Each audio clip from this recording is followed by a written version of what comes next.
Je participe à la rédaction du Guide du vin depuis janvier 2007. Ça s'est fait de façon très progressive. Je n'ai pas commencé tout de suite en étant l'auteur unique du guide.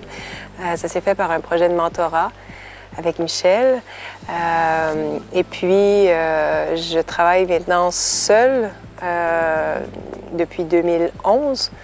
Et donc, en ce moment, j'écris ma huitième, mon Dieu, ça va vite, édition du Guide du vin déjà. Michel représente tellement de choses pour moi. En fait, déjà, c'est mon mentor.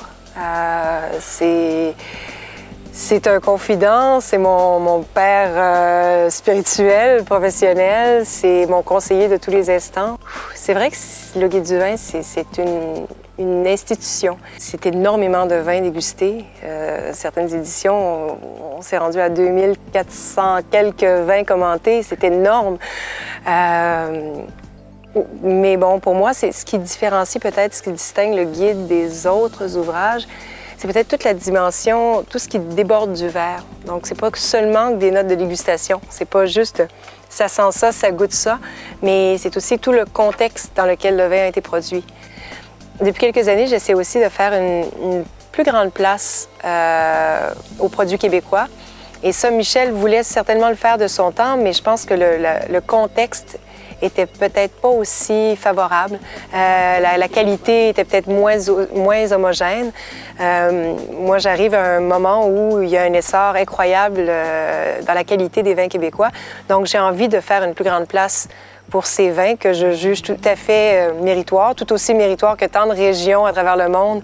De mettre en valeur ces points forts du Guide du vin, de leur accorder plus de place.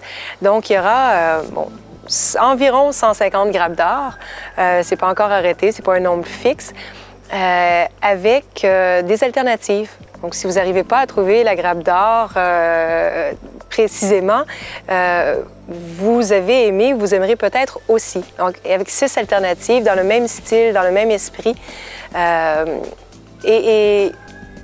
Et je ne conserve dans le Guide du vin 2015 que le cœur.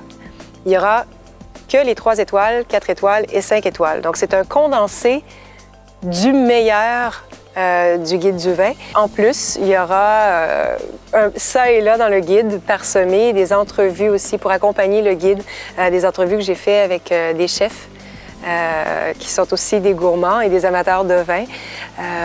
Donc, on pourra s'inspirer encore plus, pas seulement du vin, mais aussi de la gastronomie. Donc, je pense que c'est plein de petits plus qui vont rendre le Guide du vin encore plus dynamique cette année.